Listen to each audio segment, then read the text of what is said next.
আসসালামু আলাইকুম ওয়া বারাকাতুহু।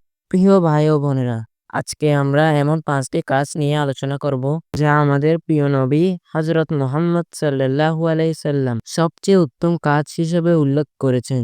এই কাজগুলো খুব সাধারণ মনে হলেও আল্লাহর কাছে এর মর্যাদা অনেক উঁচু। আসুন একে একে জেনে নিই সেই পবিত্র উপদেশগুলো। 1 নম্বর হলো উত্তম কথা বলা। হযরত আবু হুরায়রা রাদিয়াল্লাহু তাআলা হইতে বর্ণিত আছে যে নবী সাল্লাল্লাহু আলাইহি সাল্লাম বলেছেন, যে লোক আল্লাহ তাআলা ও আখিরাতের প্রতি বিশ্বাস রাখে সে যেন তার অতিথির অভ্যর্থনা ও আদর যত্ন করে। আর যে লোক আল্লাহ তাআলা ও আখিরাতের প্রতি বিশ্বাস রাখে সে যেন উত্তম কথা বলে অথবা নীরব থাকে। এই হাদিসে অতিথির আদর যত্ন এবং উত্তম কথা বলা অথবা নীরব থাকার উপদেশ দেওয়া হয়েছে।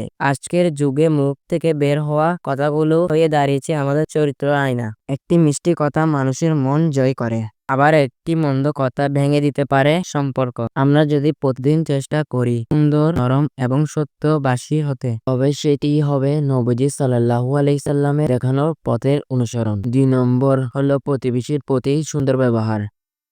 হযরত আয়েশা রাদিয়াল্লাহু তাআলা হইতে বর্ণিত আছে যে তিনি নবী সাল্লাল্লাহু আলাইহি সাল্লাম থেকে বর্ণনা করেছেন যে নবী সাল্লাল্লাহু আলাইহি সাল্লাম বলেছেন, আমাকে জিবরাইল আলাইহিস সালাম সর্বদা প্রতিবেশীর ব্যাপারে অসিহিত করতে থাকেন। এমনকি আমার ধারণা হয় শীঘ্রই তিনি প্রতিবেশীকে ওয়ারিশ করে দিবেন। প্রতিবেশী সে মুসলিম হোক বা অমুসলিম, সকলের সাথে সাদা সুন্দর আচরণ করতে হবে।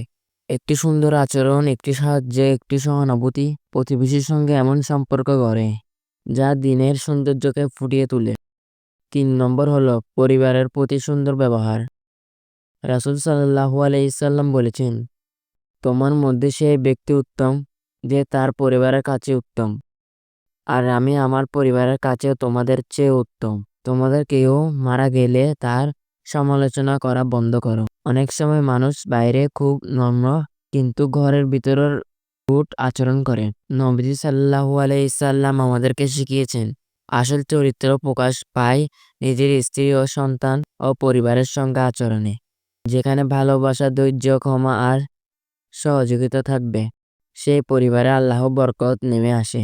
4 নম্বর হলো রাগ নিয়ন্ত্রণ ও ক্ষমাশীলতা।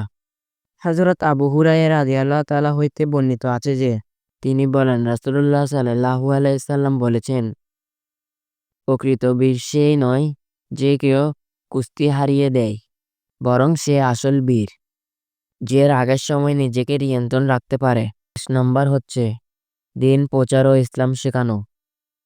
হযরত আব্দুল্লাহ ইবনে ওমর রাদিয়াল্লাহু তাআলা হইতে বর্ণিত, নবী সাল্লাল্লাহু আলাইহি সাল্লাম বলেছেন, আমার কথা পৌঁছিয়ে দাও, তা যদি এক আয়াতও হয়। আর বনী ইসরায়েলের ঘটনা বলি বর্ণনা করো, এতে কোনো দোষ নেই। কিন্তু যে কেউ ইচ্ছা করে আমার উপর মিথ্যা আরোপ করলে সে যেন জাহান্নামকে তার ঠিকানায় নির্দেশ করে নিল।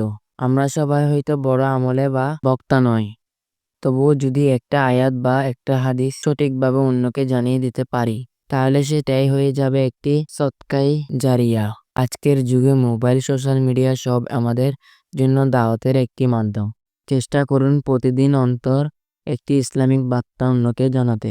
প্রিয় ভাই ও বোনেরা, সত্য কথা বলা, প্রতিবেশী হক রাখা, পরিবারের ভালোবাসা, ইসলাম প্রচার আর রাগ নিয়ন্ত্রণ, এগুলো আমাদের জীবনকে জান্নাতের পথে নিয়ে যেতে পারে। আসুন আমরা আজ থেকে এগুলোর আমল করতে শুরু করি, নিজে করি এবং অন্যকে বলি। আর আল্লাহর কাছে এই দোয়া করি তিনি যেন আমাদের এই কাজগুলো নিয়মিত করতে তৌফিক দিন। এই ভিডিও আপনার ভালো লেগে থাকলে শেয়ার করুন, সাবস্ক্রাইব করুন এবং অবশ্যই একটি লাইক দিন। আল্লাহ তাআলা আমাদের সবাইকে জান্নাতের পথে যাত্রী বানিয়ে দিন। আমিন।